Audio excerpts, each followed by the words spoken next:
Halo, assalamualaikum warahmatullahi wabarakatuh, teman-teman semua.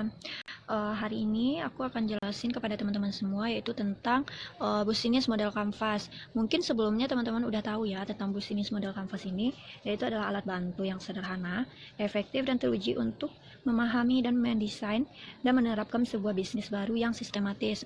Misalnya nih kayak aku punya bisnis, nanti aku akan jelasin dengan menggunakan bisnis model kanvas, yaitu dengan 9 ruang ini ya teman-teman semua. Nah, di sini aku akan jelasin kepada teman-teman yang udah siap ya, aku udah buat tadi, itu tentang bisnis model kanvas. Di sini bisnis aku sendiri yaitu adalah konter handphone ya, teman-teman bisa lihat di sini konter handphone aku sendiri ya, Fitri. Sebelum itu kita mengisi harus tahu nih pelanggan kita atau customer segmen kita. Jadi di sini aku akan jelasin pelanggan aku itu laki-laki atau perempuan dari kisar umur 10 sampai 70 tahun yang ingin mempunyai ponsel pintar ya. Jadi semua kalangan ini baik kaya, baik miskin gitu pun. Pokoknya semua kalangan yang ingin mempunyai ponsel pintar, tidak kecuali ya di sini. Kemudian sebelum kita menjual kepada pelanggan kita, kita terlebih dahulu harus tahu dulu nih, atau kita harus punya saluran ya kayak gini. Kita harus punya saluran, misalnya kita akan menjualnya, kita ingin merekomendasikan nih semua yang proses nilai yang ada di konten kita. Jadi kita harus punya sosial media ya untuk saluran kita. Sosial media seperti IG, Facebook, ataupun WA Story, Twitter. Pokoknya semua sosial media kita harus ada, dan kita beri info di sana ya, kita buat story untuk melihatkan proses nilai kita. Kemudian membagikan brosur ke pasar atau ke rumah warga sekitar atau jalan. Kemudian setelah ada channel, kita pasti udah ada pelanggan ya. Jadi kepada pelanggan kita harus ada hubungan kepada pelanggan, itu customer relationship ya. Yang pertama itu kita harus update barang terbaru kepada konsumen yang sudah membeli barang sebelumnya pada kita ya.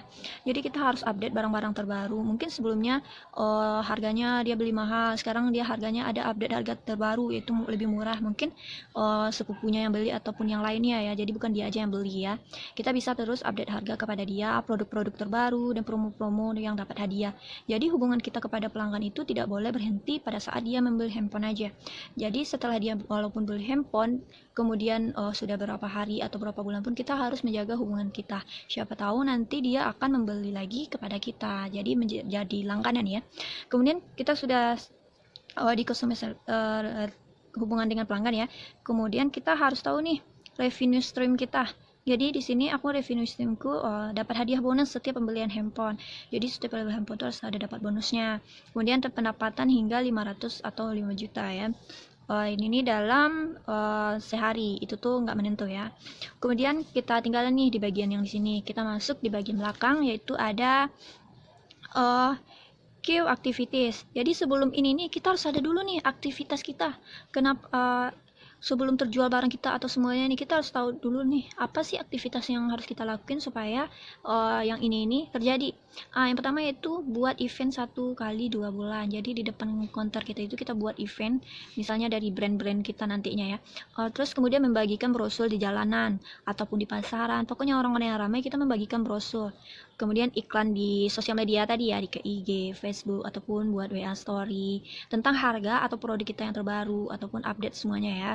Jadi setelah itu kita masuk ke sumber daya. Mungkin sumber daya di sini yaitu aset yang paling penting yang diperlukan supaya modal bisnis kita ini bisa berjalan. Mungkin aset kita itu ada handphone. Jadi kita harus menjual handphone kita. Terus merek kita lebih terkenal dari brand kita lebih terkenal, semuanya itu ori ya. Kemudian kita udah ada akun IG atau Facebook yang akan memberitahukan kepada orang-orang bahwa di toko kita lebih bagus dan lebih bergaransi mungkin ya. Kemudian kita harus tahu dulu tentang pembiayaannya. Ini yang lebih penting ya, pembiayaannya juga.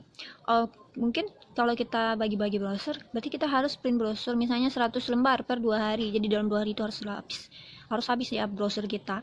Kemudian kita pasti perlunya kuota pulsa. Sebelum buat WA Story kita pastinya perlu kuota ataupun pulsa ya, apalagi membangun hubungan dengan pelanggan. Kemudian minyak motor, misalnya kita mau pergi ke pasar untuk bagi-bagi brosur, itu perlu pula. Dan lebih penting kita masuknya kepada key partner, dan ini juga lebih penting lagi. Jadi partner kita ini siapa sih. Jadi sini aku partnernya kita, misalnya kita brand-brand handphone ya, seperti Samsung. Aku tidak menjelaskan PT-nya ya, aku menjelaskan nama merek ya. Mungkin kayak ada Samsung, Oppo, Vivo, Xiaomi, Realme, iPhone, dan juga ada reseller lainnya. Kita pasti akan berhubung dengan reseller, misalnya reseller aksesoris lainnya ya, karena menggunakan aksesoris pasti kita berhubungan dengan reseller lainnya. Jadi itu tentang penjelasan tentang bisnis model kanvas. Sekarang kita akan masuk dengan the value proposition kanvas. Jadi ini akan menjelaskan dari keseluruhan ini ya.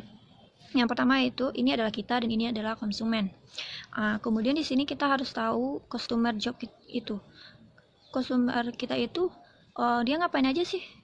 Kita harus tahu ya. Misalnya di sini customer kita berada di rumah aja, jobnya itu di rumah, terus kerja, sekolah, dan kuliah. Kemudian kesenangannya apa aja sih? Kesenangannya misalnya bekerja terus, misalnya dia senang kerja terus senang dengan handphone dia, sebelumnya kita menjual handphone ya. Kemudian penderitaannya, uangnya kadang ada yang tidak cukup, malas keluar rumah. Jadi kita harus melihat dari segi kesenangan penderitaannya. Di sini kita bisa lihat dari pain revenues-nya. Misalnya ibu atau bapak tidak perlu keluar rumah lagi gitu, kita bisa COD. Jadi pada saat dia malas keluar rumah, kita udah bisa COD nih. Terus uangnya nggak cukup, kita bisa kredit loh bu. Jadi ini akan memudahkan si customer-nya. Kemudian dari kesenangannya kita bisa dilihat di sini gain kreatornya. Dengan beli handphone di sini bisa dapat hadiah dan bonus loh. Jadi dia semakin senang nih. Oh, di tempat kita udah bisa dapat hadiah loh. Dan harganya juga murah dan terjangkau. Kita bisa nego. Jadi konsumennya juga lebih percaya nih kepada konter kita karena kita udah banyak hadiah, lebih pendekatan deh kepada mereka. Kemudian di sini produk kita. Jadi produk kita adalah handphone dan aksesoris handphone. Mungkin sekian dulu dari saya tentang bisnis model kanvas dan value proposition kanvas ya. Kalau ada salah-salah kata, mohon maaf. Assalamualaikum warahmatullahi wabarakatuh.